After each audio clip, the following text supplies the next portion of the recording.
très peur. Ça me fait très peur, n'est-ce pas? La septagénaire ne reçoit guère les nouvelles, privée de connexion Internet. Nous n'avons pas d'électricité, alors je ne m'informe pas. Mais je le vois comme quelque chose d'absurde. Et par ailleurs, je ne pense pas que ce soit la vérité. Je ne pense pas que ça va arriver. J'ai l'impression... Je ne sais pas, j'ai l'impression que ce sont des mensonges.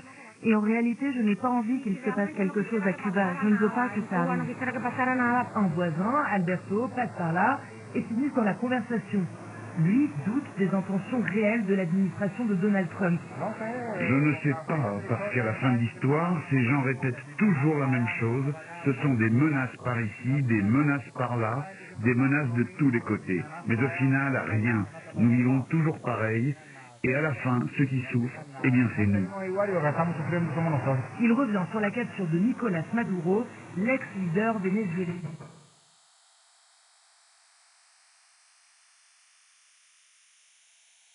C'est pour arranger les choses. Alors si c'est pour faire pareil ici, qu'ils ne viennent pas. À demi-mot, tous deux confient toutefois espérer une amélioration de leurs conditions de vie. Margot Davier, La Havane, RFI. En Suède, Gaëtan, deuxième et dernier jour de la réunion des ministres des Affaires étrangères de l'OTAN. Et la réunion du jour s'annonce tendue avec la présence du chef de la diplomatie américaine, Marco Rubio.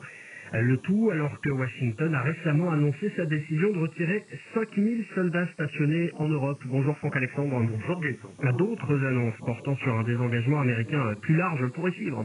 Oui, et ce matin, les Européens vont donc sonder l'allié américain sur l'ampleur du retrait envisagé sur le vieux continent. La réunion d'Helsingborg sera donc potentiellement lourde de conséquences pour certains pays, à commencer par l'Allemagne, sous le feu des critiques et où la diminution des forces américaines pourrait se traduire par une coupe de 15% sur les 36 000 soldats